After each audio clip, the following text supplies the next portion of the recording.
हर हर महादेव दोस्तों, कैसे हैं आप सब लोग। मैं शिव शक्ति से प्रार्थना करूंगा कि आप सभी लोग स्वस्थ रहें और मस्त रहें।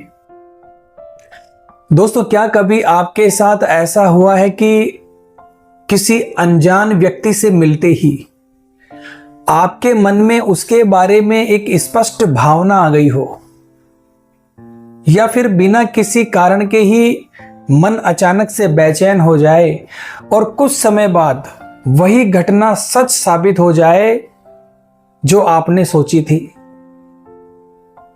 क्या कभी ध्यान या मंत्र जाप के दौरान ऐसा महसूस हुआ है कि कोई अदृश्य शक्ति आपको सही दिशा दिखा रही है, आपका मार्गदर्शन कर रही है? अगर ऐसे अनुभव आपको भी हुए हैं तो हो सकता है कि यह केवल संयोग ना हो। आध्यात्मिक परंपराओं में ऐसे अनुभवों को चेतना के गहरे स्तर पर होने वाले परिवर्तन के संकेत माना जाता है। दोस्तों, आज हम बात करेंगे दिव्य दृष्टि, जिसे कई लोग ज्ञान चक्षु, आज्ञा चक्र या थर्ड आई भी कहते हैं। सबसे पहले समझते हैं कि दिव्य दृष्टि होती क्या है। शास्त्रों में इसे ऐसी चेतना कहा गया है जो सामान्य इंद्रियों से परे अनुभव करने की क्षमता रखती है। इसका अर्थ केवल भविष्य देख लेना नहीं, बल्कि स्वयं को, अपनी सोच को और जीवन को अधिक गहराई से समझना भी है। अब जानते हैं इसके कुछ प्रमुख संकेतों के बारे में। पहला संकेत है भ्रुकुटी के बीच कंपन या हलचल। यदि नियमित ध्यान या मंत्र जाप के दौरान दोनों भौहों के बीच हल्की हल्की वाइब्रेशन यानी कंपन, दबाव या झुनझुनी महसूस होने लगे तो कई साधक इसे आज्ञा चक्र के सक्रिय होने का प्रारंभिक संकेत मानते हैं। दूसरा संकेत है अंतर्ज्ञान का तेज होना। कई बार बिना किसी वजह के हमारा मन किसी स्थिति का सही अनुमान लगा लेता है। किस व्यक्ति पर भरोसा करना है, कहां सावधानी रखनी है या कौन सी बात सही नहीं है, ऐसी अनुभूतियां पहले से आने लगती है। यह भी दिव्य दृष्टि के जागृत होने का एक संकेत है। तीसरा संकेत है सपनों का अर्थपूर्ण होना। दोस्तों, सपने केवल कल्पना जैसे नहीं लगते, बल्कि उसमें किसी गुरु, मंदिर, मंत्र या आध्यात्मिक संकेत का अनुभव होने लगता है।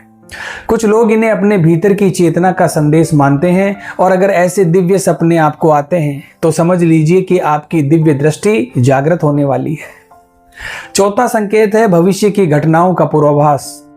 कभी कभी कोई घटना घटने से पहले हमारा मन बार बार उसी ओर संकेत करता है। हर बार सही हो ऐसा आवश्यक नहीं है, लेकिन यदि ये अनुभव बार बार होने लगे तो कई साधक इसे चेतना की संवेदनशीलता बढ़ने का संकेत मानते हैं। इस दौरान भविष्य में घटित होने वाली घटनाओं का संकेत कई बार हमें पहले ही मिल जाता है, और यह भी दिव्य दृष्टि के जागृत होने का संकेत है। पांचवा संकेत है ध्यान में प्रकाश या रंगों का अनुभव। कुछ लोगों को ध्यान के दौरान नीला, बैंगनी या सफेद प्रकाश दिखाई देता है। आध्यात्मिक परंपराओं में इसे ऊर्जा के सूक्ष्म अनुभवों से जोड़ा जाता है। अगर इस प्रकार के रंग या प्रकाश आपको ध्यान के दौरान दिखाई देते हैं तो समझ लीजिए आपकी दिव्य दृष्टि धीरे धीरे जागृत हो रही है। छठा संकेत है अपने इष्ट देव से जुड़ी प्रतीकात्मक झलकियां।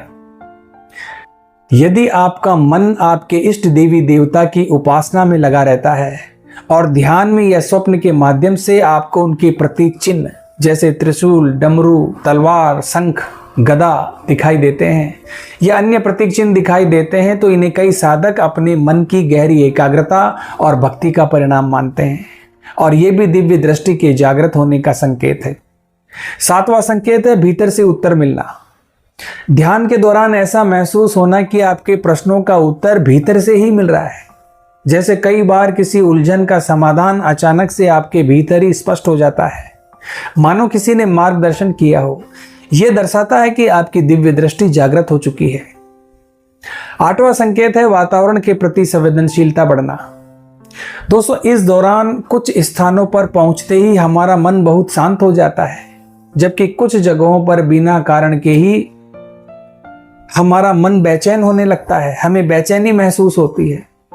कई साधक इसे अपनी बढ़ती हुई संवेदनशीलता का संकेत मानते हैं, लेकिन यहां पर एक बात हमेशा याद रखना, दिव्य दृष्टि कोई चमत्कार नहीं है और ना ही ये अहंकार दिखाने का कोई माध्यम है।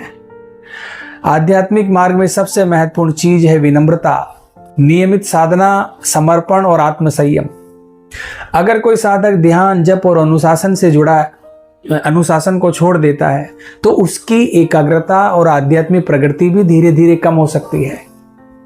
इसलिए निरंतर अभ्यास ही सबसे बड़ा रहस्य है। तो आज की वीडियो में बस इतना ही दोस्तों। आशा करता हूं कि आज की ये जानकारी आपको पसंद आई होगी। अगर वीडियो अच्छी लगी है तो वीडियो को लाइक और शेयर कीजिए और चैनल को सब्सक्राइब करना ना भूलें। तो मिलते हैं दोस्तों इसी प्रकार की अगली वीडियो के माध्यम से। जय मां अम्बे, जय श्री कल्याण।